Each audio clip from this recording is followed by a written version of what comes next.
For centuries, painters hid skulls in their work, some distorted beyond recognition, some tucked into still lifes, some staring directly at you from the shadows.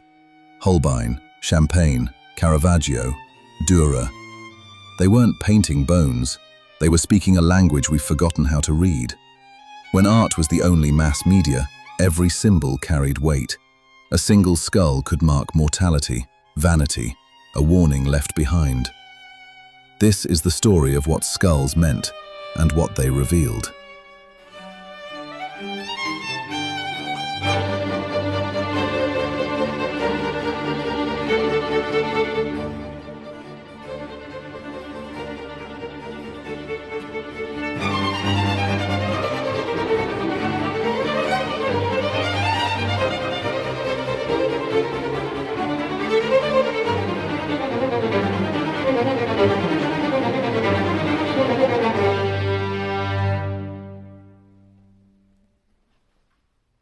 In 1671, 3 years before his death, Philippe de Champaigne painted 3 objects on a wooden panel: a tulip, a skull, an hourglass.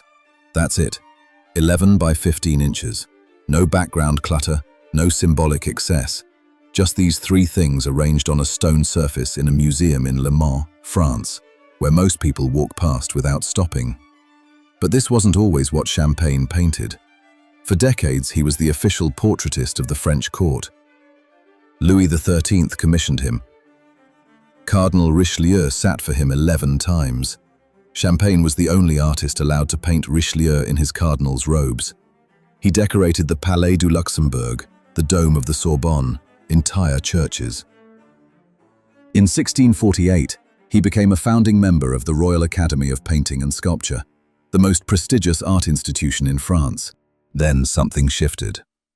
Around 1640, Champaigne came under the influence of Jansenism, a Catholic reform movement that rejected luxury, spectacle, and anything that distracted from the preparation for death. Jansenists believed earthly life was brief, pleasure was dangerous, and the only thing that mattered was the soul's readiness for eternity. In 1656, his daughter Catherine became a nun at Port Royal, the Jansenist convent outside Paris. She was his only surviving child. 2 others had already died. 6 years later, Catherine was paralyzed. For 14 months, half her body didn't move. Doctors tried everything: potions, baths, bleedings, 30 of them, and then gave up. She was dying. The nuns at Port Royal began a novena, 9 days of prayer. On January 6, 1662, Catherine stood up and walked. Champaigne painted the moment that same year. It's called Ex-Voto, and it hangs in the Louvre now. His daughter seated in her habit, the Mother Superior kneeling beside her, a beam of divine light cutting diagonally across the canvas.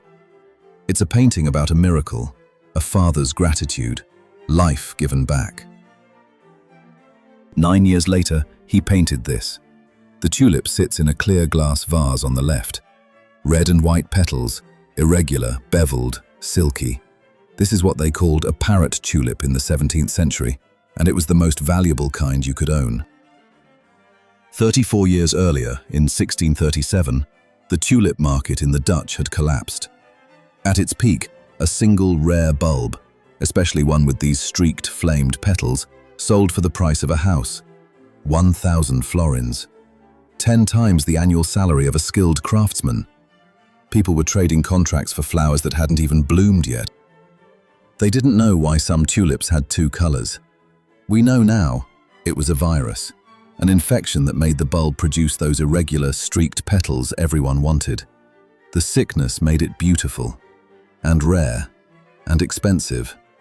Then, in February 1637, no one wanted to buy anymore. The bubble burst, fortunes evaporated. By 1671, the tulip still symbolized beauty, but it also meant greed. The French called it cupidité, the hunger for earthly goods, the thing that makes you forget you're going to die. The skull sits in the center, slightly worn stone beneath it. Dark, polished brown facing forward. It's not hidden. It's what you're supposed to see.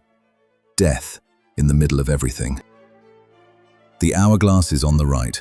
Most of the sand is still in the top bulb, still falling. Time you can't stop, time that's running out. The black background isn't just dark, it's infinity, emptiness. And the light that catches on the objects, the silk of the petals, the transparency of the glass, the curve of the skull, that's divine light, the only light that matters. Champaigne didn't title this painting Vanitas himself. That term came later. Vanitas means emptiness. It comes from Ecclesiastes. Vanity of vanities, all is vanity.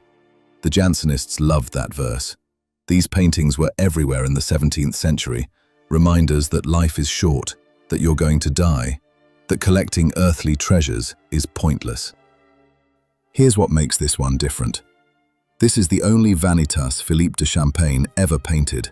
Not one of many, not part of a series, the only one. In a 50-year career, he painted so many paintings, portraits of kings and cardinals, religious scenes, altarpieces, but he painted this subject exactly once. At 69, 3 years before his death, after watching his daughter nearly die and come back, after spending decades painting power and wealth and the architecture of empire, the miracle didn't last. Catherine lived, but Champagne's other children didn't. Richelieu was dead, Louis XIII was dead, Port Royal was under persecution, the Jansenists were being silenced. Maybe that's why he painted it, not because he'd lost faith in miracles, but because he'd finally understood what the Jansenists had been saying all along.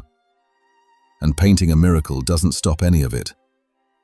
And this is the only time he said it.